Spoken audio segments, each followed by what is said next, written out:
तो number system में जो आज हमारा टॉपिक है वो है शेषफल प्रमेय, है ना। शेषफल प्रमेय का टॉपिक है हमारा। शेषफल प्रमेय से जुड़े सवाल आते हैं। एक तो शेषफल प्रमेय होती क्या ये भी जानना है, ठीक है। जैसे हमें बात करते हैं, भी मान लो हमने किसी संख्या को भाग दिया, कोई भी संख्या हमने ले ली, समझ करो 15 ले लिया हमने।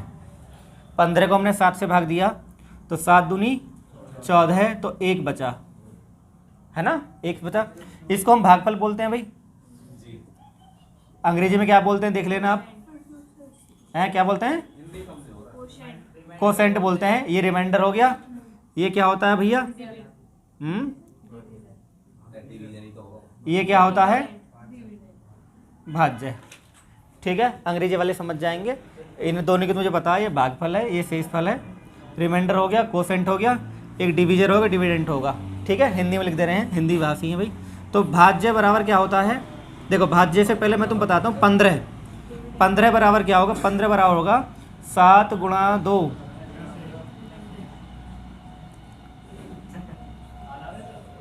ये 15 तो हो गया भाई। 15 क्या होता है, 7 दूनी 14 रहेगा, 15 हो गया ना, ठीक है, कोई दिक्कत नहीं है। अब जो 15 है उसको हम क्या बोलेंगे, भाज्य। क्या बोलेंगे, भाज्य। 7 को क्या बोलेंगे, भाजक। 2 को क्या बोलेंगे, भागफल। और 1 को क्या बोलेंगे, शेषफल। कोई तकलीफ तो नहीं है। देखो ये फॉर्मूला हम भूल जाते हैं पेपर टाइम में, हमें याद ही नहीं रहता। बच्चों को बहुत बच्चे स्टार्टिंग पढ़ेंगे तो फॉर्मूला भूल जाएंगे। तो इसका तरीका भी किस संख्या में भाग देकर फॉर्मूला बना लो, है ना। तो भाज्य बराबर क्या होता है, भाज्य बराबर भाजक गुणा भागफल प्लस शेषफल। ये फॉर्मूला क्लियर हो गया, ठीक। अब इससे सवाल पूछ लेता है, घिसे पिटे सवाल आ जाते हैं कई बार कि भाई भाजक ये है, भागफल ये है, शेषफल है, तो भाज्य क्या होगा। 1-2 छोटे सवाल आ जाते हैं, ठीक है। बात क्लियर हो गई, कोई बात ये फॉर्मूला नोट कर लो, ये काम आने वाला फॉर्मूला, इससे सवाल हो जाएंगे आपके पेपर के। इतना कहाँ जाए, तो हमें फॉर्मूला हम जानते हैं भाई। इस सवाल का फॉर्मूला क्या है, भाज्य बराबर क्या होता है भाई, भाज्य बराबर भाजक गुणा भागफल प्लस शेषफल। ये फॉर्मूला अगर याद न रहे, तरीका मैंने आपको बता दिया कि इस संख्या में भाग देके फॉर्मूला बना सकते हैं आप, ठीक है जी, कोई दिक्कत नहीं है। अब आपको जो वैल्यू ऊपर दे रखे वो पुट कर लो वैल्यू को। अब भाज्य कितना दे रखा जी आपको, नंबर 2 पर भाज्य 940, ठीक है। भाजक कितना जी, भाजक पूछा है, और भागफल दे रखा शुरू वाली संख्या 15 है, और शेषफल कितना है 25। ये 25 शुरू में शेषफल आ गया, कोई दिक्कत तो नहीं यहाँ तक। यानी आपको वैल्यू पुट करनी है। ये 25 इधर आके माइनस हो जाएगा, तो ये हो जाएगा 15x बराबर 940 माइनस के 25 बराबर कितना आ गया 915। तो x बराबर 915 बटे 15, 15 छिक्का 9, 15 कम 15, तो आंसर कितना आ गया हमारा 61 आ गया, ठीक है। बिना प्रैक्टिस के हम ये सवाल भूल जाते हैं, तो हमें बेशक आसान है लेकिन करना चाहिए। शेषफल 50 दे रखा बेटा, हाँ। तो जो शेषफल है इस सवाल में, शेषफल कितना है 50। अब ये जो 50 है वो भागफल से कितना अधिक है, भागफल से 27 अधिक है, तो भागफल आ जाएगा, भागफल आ जाएगा 50 माइनस के 27 बराबर, कोई दिक्कत नहीं है। अब फिर क्या बोला कि जो भाजक है वो भागफल का 5 गुना है, तो भाजक आ जाएगा भागफल का 5 गुना। तो भागफल कितना 23, और 23 में 5 गुना कर दो, कितना आ गया 115, ठीक है, कोई दिक्कत नहीं है। हमसे क्या पूछे, भाज्य, और भाज्य का फॉर्मूला हम जानते हैं। भाज्य बराबर क्या होता है बेटा, भाज्य बराबर भाजक गुणा भागफल, ठीक है, प्लस शेषफल। तो भाजक हमें पता कितना है, भाजक कितना अभी है ना, हमें लिखा हुआ ये क्या है, भागफल है ना। भाजक भागफल का 5 गुना है, तो भाजक तो लिखना अभी, हाँ, सॉरी ध्यान नहीं करा थे, भाजक है ये भाजक था, है ना, भाजक है ये, ठीक। ये भागफल पहले हो गया, भाजक था ये, ठीक। तो हम लिख देंगे भाई 115 गुणा भागफल है 23 प्लस 50, यानी आप उनको गुणा करनी है इनकी, 115 में 23 गुणा हो जाएगी भाई, है ना? नहीं तो ऐसे करते हैं 5 गुणा 23 गुणा 23 कर देते हैं अगर गुणा करने में दिक्कत है। और 23 का वर्ग कितना होता है? 500। अरे 23 का वर्ग याद नहीं है तो प्रथम क्या दिक्कत है? 23 का वर्ग 529 होता है। ठीक है, नहीं गुणा मैं आपको आसान कर दे रहा हूँ, देखो, क्योंकि गुणा आप ऑरली करनी है, गुणा ऑरली करनी है ना, ऐसे ही अगर गुणा वैसे करो टाइम लगेगा। तो 5 9 45 का 5 हासिल 4, 5 दूनी 10 4 14 25 और 1 50 जोड़ दो 2695 में आपका आंसर आ गया। तो आप इसे ऐसा आसान कर सकते थे गुणा को। 23 गुणा करने में टाइम लगता ना, 23 गुणा तो मुँहजबान नहीं कर सकते, दिक्कत आती तुम्हें करने में, या कर भी लेते 23 पंजे 115 अगर तुम्हें याद है पढ़ा तो कोई दिक्कत नहीं है। ठीक, चलो मैं बताता हूँ, इतना समय नहीं, मैं बताता हूँ। देखो भाज्य ठीक ठाक आता है, ज़्यादा आता है भाज्य में से, ध्यान रखना, भाज्य तो बड़ी संख्या होगी भाई। और ये कह रहा कि भाग के एक प्रश्न में, लैंग्वेज को समझना है, भाग के एक प्रश्न में भाजक भागफल का 12 गुना, अब भागफल पता हो तो बता देते, और शेष फल का 5 गुना। यदि शेष फल 48 है तो आपको एक वैल्यू दे रखी है शेष फल कितना दे रखा है? 48। हाँ जी, शेष फल 48 आ गया। अब ये कह रहे हैं कि शेष फल का क्या है? 5 गुना, तो क्या है? भाजक। तो भाजक को 2 बार बोला गया, जो भाजक है वो शेष फल का 5 गुना है, तो 5 की गुणा कर दो। बोला ना शेष फल का 5 गुना, तो कितना आ गया भैया? 240। तो भाजक आ गया, कोई दिक्कत नहीं है। फिर क्या बोले हैं ये जो भाजक है ये भागफल का 12 गुना है, यानी ये लैंग्वेज बोली है कि जो भाजक है वो भागफल का 12 गुना है, तो 12 गुणा कर दी। क्लियर? भाजक क्या है? भागफल का 12 गुना है। तो भाजक हम निकाल चुके हैं 240, 240 यहाँ रखेंगे, बराबर भागफल गुणा 12, तो 12 से कट गया 20 बार, तो भागफल कितना आ गया भैया? 20। तो इस तरह से आप दोनों वैल्यू निकाल लेंगे। आपके पास सब तीनों मान हो चुके हैं भाई, है ना? भाज्य का फॉर्मूला आप जानते हैं, भाज्य बराबर क्या होता है बताओ? भाज्य बराबर, अरे बोलो, भाज्य बराबर क्या होता है? भाजक गुणा भागफल प्लस, याद हो जाएगा इस तरीके से जब बार बार बोलोगे तो भाजक कितना आया भाई? 240। भागफल बताओ कितना आया? 20। बहुत बढ़िया। शेषफल, वेरी गुड, 24 दूनी, तो आंसर आ गया 4848 है। हाँ मंगाएंगे, भेजा ऑर्डर। ठीक, तो भाई इसमें क्या होगा सवाल में? 169 को किससे भाग देना है? 13 से, है। फिर हमें 78 शेष छोड़ रहा है, मतलब 169 से भाग दे रहे, कोई संख्या में पता नहीं क्या होगी, ये आपने किस संख्या को 169 से भाग दिया, कोई संख्या x होगी, तो शेष कितना बचा? 78। तो हमें उसी संख्या को 13 से भाग करना, संख्या में पता नहीं, हम ज्ञात नहीं कर सकते, तो हमें क्या काम करना है? इसी को भाग देना है 13 से, यानी जो शेष आता है उसके भाग दे देते हैं। 13 78, तो कितना आ गया? 0 शेष आ गया। हाँ, ऐसे सवाल को आप पहचान लो कि जो शेष बचता है उसमें भाग दिया जाता है। ठीक है, हाँ वो भी 0 जाता है, हमें बात इसको भाग देना 78 को, जो शेष आता है। यहाँ पे 79 भी हो सकता था, तो 1 बच जाता शेष। क्लियर बात होगी? जो पहला शेष बचता है उसी को भाग देना होता है। काफ़ी आसान है ये। ठीक ठीक, तो क्लियर होगी बात? तो आपने क्या काम करा? 19 को ही भाग दे दिया 17 से। तो जब 19 को 17 से भाग दे देंगे तो 17 कम, तो कितना आ गया?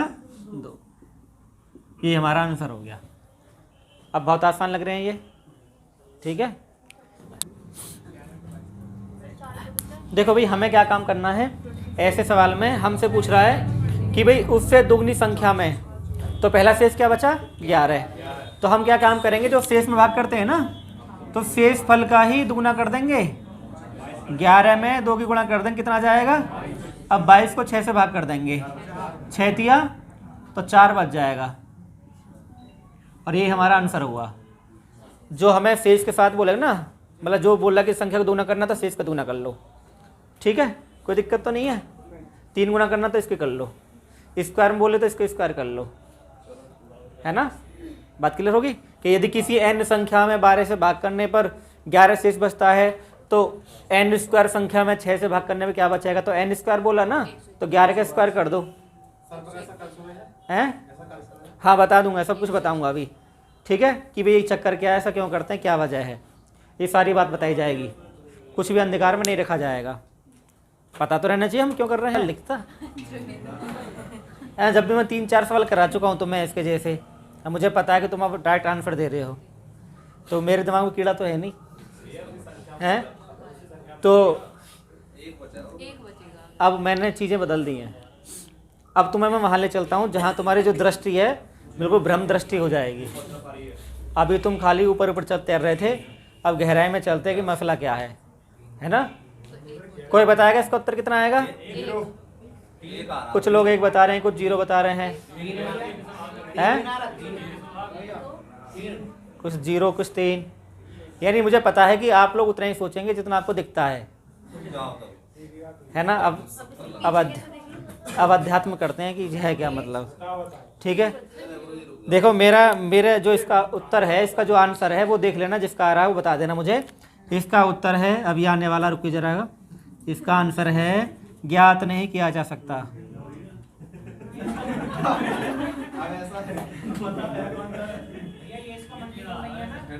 ज्ञात नहीं किया जा सकता। ये आंसर तभी आ सकते हैं कि जब ये वाली संख्या इस वाली संख्या को काटे। जैसे पहला सवाल से 169 से भाग दे रहे थे, फिर 13 से भाग दे रहे थे, 13 इसको काट रहा था। दूसरा वाला सवाल था 117 से भाग दे रहे थे, है ना। उससे पहले था ना, क्या था, 119 से भाग कर रहे थे, और फिर बाद में 17 को काटेगा, ये 17 में 7 119, और 13 से 13 कटेगा। यानी आप जितने भी सवाल ऐसे करते हैं ट्रिक वाले कि शेष को भाग देना है, उसमें एक चीज़ कॉमन होती है कि जो बाद वाली संख्या होती है पहले वाले इसको काटती है। पहला जो बाद वाला भाजक है, ये भाजक ही तो भाग देने वाला। पहले 169 से भाग दे रहे थे, है ना, तो पहले किससे भाग दे रहे थे? 169 से। संख्या में पता नहीं था, लेकिन जब हमने 13 से भाग दिया, संख्या थी 78 शायद, तो हमने शेष में 78 से भाग दे दिया। यानी ये भी भाजक है और ये भी भाजक है। जब बाद वाला भाजक पहले वाले भाजक काटेगा तो ट्रिक लग जाएगी। उससे जो पहला वाला सवाल था, ये था 119 से भाग दे रहे हैं तो 19 शेष बच रहा है ना। तो 17 में 7 119, तो हमने 19 को भाग दे दिया। ऐसी सेम ये वाला सवाल था, 6 से भाग करे, कितने से भाग रहे थे, है ना, 6 से। तो 6 का दूना करोगे 12 से 12 कटेगा। बात समझ आ गई, मेरी बात क्लियर हुई। यानी ये जो ट्रिक है वो तभी काम करती है जब बाद वाला भाजक पहले वाले भाजक को काट देगा। बाद वाला भाजक पहले वाले भाजक को काट देगा, ये ट्रिक तभी काम करती, ट्रिक काम नहीं करती। अदरवाइज अगर ये इसको नहीं काटेगा, 12 133 को काट देगा क्या? नहीं काटेगा। 12 133 को नहीं काट पाएगा। जब 12 133 को नहीं काट पाएगा तो हम 26 में 12 का भाग नहीं देंगे। तो ध्यान रखना, इस ट्रिक पर नोट कर डाल लेना कि यह ट्रिक तभी काम करती है जब बाद वाला भाजक पहले वाले भाजक को काटता हो। इस बात को लिख लेना। कभी कोई आपसे कल को पूछ बैठे और आपके तोते उड़ जाएं, उससे पहले आप ये बता दो, ठीक है, कि यह ट्रिक तभी काम करती है, यह ट्रिक तभी काम करती है जब बाद वाला भाजक पहले वाले भाजक को विभाजित करता हो। जब बाद वाला भाजक पहले वाले भाजक को विभाजित करता हो। यहाँ बात समझ में आ गई। अब हमें ये जानना कि हम ऐसा क्यों कर देते हैं कि हम शेष फल को ही डायरेक्ट भाग कर देते हैं। इसके पीछे क्या गणित है, क्या वजह है? इसके पीछे एक वजह तो यही है कि वो मल्टीपल होता है उसका, है ना, वो मल्टीपल ही तो होता है उसका। जैसे मान लो आप किस संख्या को 12 से भाग दे रहे हो, उसे आप 6 से भाग दे दो, कोई दिक्कत नहीं, संख्या कटेगी। भाई आप किसी संख्या को 12 से अगर भाग कर रहे हैं, सपोज करो आप किसी संख्या को 12 से भाग कर रहे हैं, है ना, 12 से भाग कर रहे हैं आप। अरे मेरी बात नहीं, मेरी बात सुनो जरा। आपकी संख्या क्या है, 12 से भाग कर रहे हैं, उसके बाद कुछ शेष बच सकता है। जैसे सपोज करो 8 शेष बचा, ये तो मिटा दूं, अब ये समझ लो कि आखिर ऐसा क्यों करते हैं, क्योंकि पढ़ने से ज़्यादा समझना जरूरी है कि आखिर ऐसा होता क्या है। देखो एक हम एग्जाम्पल सेट कर लेते हैं। जैसे हमने 12 से भाग किया और 8 शेष बचा, तो संख्या 20 हो सकती है, सपोज करो। वैसे 20 होगी नहीं, मैं बता दूं क्यों नहीं होगी, हुई सब बात बताऊंगा एक और से। तो 12 एकम 12, 8 बचा। अब इस संख्या को 6 से भाग करो, 6 एकम तो 2 शेष आ गया। अब हमें संख्या ज्ञात होगी 20। 20 को जरा एक बार 6 से भाग करना, 2 ही तो शेष आएगा, 2 ही तो शेष आएगा। ठीक है, अब यानी अगर हम किस संख्या को 12 से भाग कर रहे हैं और 8 शेष बच रहा है, तो 6 से भाग करने के लिए हमें संख्या ज्ञात करने की जरूरत नहीं, हम डायरेक्ट शेष में भाग कर देंगे। 6 एकम 6, कितना आ गया 2। जैसे एक सवाल था, मैं आपको थोड़ा सा कन्फ्यूजन पैदा करूंगा तुम्हारे दिमाग में। पहला वाला सवाल था कि 119 से भाग कर रहे हैं, 119 से भाग कर रहे हैं और 19 शेष बचता, तो संख्या 138 होगी भाई। 119 से भाग कर रहे हैं तो 19 शेष बच रहा है, तो 119 में 19 जोड़ दो, 119 आ गया ना, है ना, 138 होगी भाई। 119 एकम 119 तो 19 शेष बच जाएगा, तो संख्या निकल गई। 19 में 119 जोड़ दो, कितना आ गया। अब 17 को भाग करो, 17 मट्ठे 136, तो 2 शेष बच गया। मैं तुम्हें जो समझा रहा हूँ गलत समझा रहा हूँ अभी। गलत क्या समझा रहा हूँ, तुम्हारे दिमाग में कन्फ्यूजन क्रिएट करने के लिए, ताकि आगे तक की समस्या खत्म हो जाए। ये कोई तरीका नहीं, लेकिन मैं तुम्हें बताना चाह रहा हूँ ऐसा क्यों होता है। ठीक है ना। अभी तुम्हारे दिमाग में एक चीज़ और आ सकती है जो मैंने बात बताई है कि सर हम संख्या क्या पता कर सकते हैं। तो तुम्हें लग रहा हो कि संख्या पता हो पा रही है कि जैसे 119 से भाग दिया तो 19 शेष बचा, तुमने 119 में 19 जोड़ दिया, 138 संख्या आ गई, तो तुम्हें लगा संख्या पता कर सकते हैं। मैं इसलिए बता रहा हूँ, है ना, ये बताना चाह रहा था मैं। और ये वेरीफाई भी कर रहा है। फिर 17 को 19 से भाग करना, 2 तो बचेगा, और 17 को 138 से भाग करो तब भी 2 बच रहा है। तो यहाँ संख्या क्या आ गई 138। ये बात तुम्हारे दिमाग में आई नहीं आई? आई नहीं। लेकिन संख्या ये हम पता नहीं कर पाएंगे। क्यों नहीं पता कर पाएंगे? मैं बहुत छोटा सा तुम्हें एग्जाम्पल देता हूँ। क्योंकि तुम यहाँ भी एक संख्या पता कर सकते थे, 133 में 26 जोड़ देते, संख्या तो गुरु जी यहाँ भी आ जाएगी। ये सोचते ना कि भाई 133 में 26 जोड़ देते तो संख्या आ जाती 6 और 3 9, 159 संख्या आ जाती, जैसे भाग दे देते 12 से। 12 एकम 12 और 12 3 36, 3 बच गया जी, उत्तर आएगा जी सर जी। जबकि ये सब ये गलत है, ये सब गलत है, ये सब क्या है, गलत है। यानी ऐसा नहीं होता। अब हमें ये जानना कि ऐसा क्यों नहीं होता, यानी हम संख्या पता क्यों नहीं कर सकते। संख्या हम इसलिए पता नहीं कर सकते। मैं आपसे एक सवाल पूछता हूँ कि किसी संख्या को 4 से भाग देना है और 2 शेष बचता, संख्या बताओ। किसी संख्या को भाई साहब ने 6 बताया है, मैं कह रहा हूँ 8 भी तो हो सके है, 10 हो जाएगा। मेरा सवाल है किसी संख्या को 4 से भाग देना है, 4 से भाग देना है और 2 शेष बचता है, 2 शेष बचता है, संख्या बताओ, संख्या बताओ। बहुत बढ़िया, संख्या बताओ। है 4 से भाग देना है, 2 शेष बचता है ना। अरे 6 को जरा 4 से भाग देना, 2 बचेगा। 10 को देना, 14 को देना। संख्या कोई गिनती है भाई साहब? संख्या कोई गिनती नहीं है, तो इसलिए हम संख्या ज्ञात नहीं कर सकते कभी भी। तो फिर सवाल कैसे करें? अरे सवाल हमें क्या करना, जो शेष बच रहा है उसमें भाग दे लो, क्योंकि वो उसका मल्टीपल है, भाग तो जाएगा जाएगा। जो संख्या 12 से कटेगी वो 6 से भी कटेगी और समान शेष रखेगी, कोई दिक्कत नहीं आएगी। भाई जो संख्या 12 से कटेगी वो 6 से कटेगी, इसलिए हम भाग दे देते हैं मल्टीपल की वजह से। नहीं, भाग देने का हमें कोई अधिकार, भाग हमने इसमें तो ना दिया। 26 में 13 है, उसमें 26 में 12 का, क्यों? क्योंकि 133 12 को काट ही ना पा रहा। बात कुछ समझ में आई? अगर 133 12 को काट देता तो इसका मल्टीपल हो जाता, तो जो 133 के चलता सीरीज चलती वो 12 की चल जाती। भाई कोई संख्या 12 से कट रही तो 6 से भी कट जाएगी, कोई दिक्कत नहीं है। और जो शेष बच रहा है वो 6 से भाग दे के पता कर लेंगे। कुछ हद तक बात समझ में आई? पहली बात तो ये कि आप संख्या पता नहीं कर सकते, संख्या आपको ज्ञात नहीं हो सकती। क्लियर हो गया? सिर्फ ऐसा तभी कर सकते हैं जब ये बाद वाला भाजक पहले वाले भाजक को काट दे, और आप कहीं नहीं कर सकते।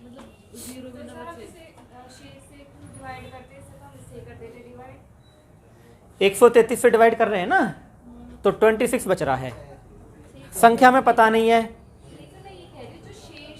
हाँ, आप उससे डिवाइड करके बता रहे हो, तो इससे तो बस ये जो नंबर जो बच रहा है जिसे हम डिवाइड कर रहे हैं उससे तो कर सकते हैं डिवाइड। किसको डिवाइड करना है? ये जो 133 है उसको 12 से डिवाइड कर सकते हैं ना। 133 को, कोई नंबर हो जो कोई डिवाइड हो जाए। हाँ आपको मैं बताता हूँ, 133 को हम 12 से डिवाइड क्यों करेंगे, क्यों करेंगे? इसकी जगह कोई और मतलब पूरा डिवाइड हो जाए। हमारा जो ये दोनों ही भाजक हैं, ये दोनों ही क्या है, भाजक हैं, तो हम भाग संख्या को देते हैं। हम भाग किसको देते हैं? संख्या को, यानी जो भाज्य होता है। भाई ये भी भाजक है और ये भी भाजक है, तो हम आपस में इनका भाग क्यों करेंगे? तो हम बच देते भाज्य को। भाज्य हम पता नहीं कर सकते, तो हम फिर भाग किसे दें? तो फिर क्या करेंगे इस कंडीशन में? शेष को ही भाग दे देंगे, जैसे हम देते आ रहे हैं। लेकिन इस सवाल में नहीं दे सकते। क्यों नहीं दे सकते? क्योंकि ये इसका मल्टीपल नहीं है। मल्टीपल का मतलब है ये इसका जो है फैक्टर नहीं है, ये गुणज नहीं है इसका। पहले वाले क्वेश्चन में तो चेक किया था ना कि दोनों भाज्य में हमने मल्टीपल वो। हाँ, काटना था ना, तो तभी तो हम भाग दे पाए। अगर नहीं काटते तो भाग ही नहीं दे पाते। वे 169 तेरे 169 कट रहा था ना तेरे से, ठीक है, 119 कट रहा है 17 से। भाई 119 क्या है, किससे कट रहा था? 17 से कट रहा था, तभी भाग दे पाए, नहीं भाग नहीं दे पाए थे। अब ऐसा तो सब जीरो ही आ जाता, भाग दे देंगे तो फिर इसमें शेष बचे तो 120 के डिवाइड तो फिर भाग नहीं दे पाएंगे, फिर सवाल नहीं होगा, ज्ञात नहीं किया जा सकता। हाँ बताओ भी उदित, और किसी कोई कन्फ्यूजन हो इससे लेकर? यानी डाउट क्लियर हो गया कि भाग कब देना कब नहीं देना? Confusion clear? अगर पूछे क्या नाम है दुगना, तो शेष फल के दुगना कर दो, 3 गुना कर दो, उसका कोई दिक्कत नहीं है। भाग कब नहीं दे सकते भी ध्यान रखना, ये बात याद रहेगी, ठीक है। जब तक है जान तब तक बात याद रहनी चाहिए, ठीक है। और याद तो मैं है नहीं बहुत बच्चों को, मैंने ये बात पहले बताई थी, ऐसा नहीं कि मैं अभी पढ़ा रहा हूँ ठीक तरीके से, पहले ना पढ़ाता, मैं पहले से ठीक पढ़ाता आ रहा हूँ। हाँ, ये तो इसको डिवाइड करेगा, तो सवाल तो होना है फिर ये जब डिवाइड कर रहेगा। और आपको किसको भाग करना? 4 को भाग करना। किससे भाग करना है? भाग जाएगा नहीं, और भाग नहीं जाता वही तो शेष कहलाता है। जब आप डिवाइड ही नहीं कर सकते आगे, तो वही तो शेष कहलाता है। तो 13 से भाग करेंगे तब भी क्या शेष बचेगा? 4 ही बचेगा। तो इसका आंसर हो गया 4। भाई 13 का भाग आप 4 में नहीं कर सकते ना, तो इसलिए शेष 4 ही रह जाएगा, ठीक है। अगर इसका 3 गुना कर दें तब भी नहीं हो पाएगा, क्योंकि 4 3 12, 4 गुना पे हो जाएगा। बात क्लियर होगी ना? तो ध्यान रखेंगे इस बात का। कभी इसमें आंसर निकाल बैठो, कभी आप 13 कम 13 माइनस के 9 भाग कर दे कभी आप। अब यहाँ में क्या कि शेष अलग अलग दे रखे है ना, भाग तो 33 से हो रहा है, तो हम शेष को ऐड कर लेंगे। 21 + 28 कितना आ गया? और 49 को 33 से भाग दे देंगे, तो हमारा आंसर आ गया 16। यही हमारा आंसर है, यही शेष है। अब बात को समझ पाए? चैप्टर की जो कंसेप्ट तो क्लियर हो गया कि भाज्य बराबर क्या होता है। भाज्य बराबर क्या होता है बताओ?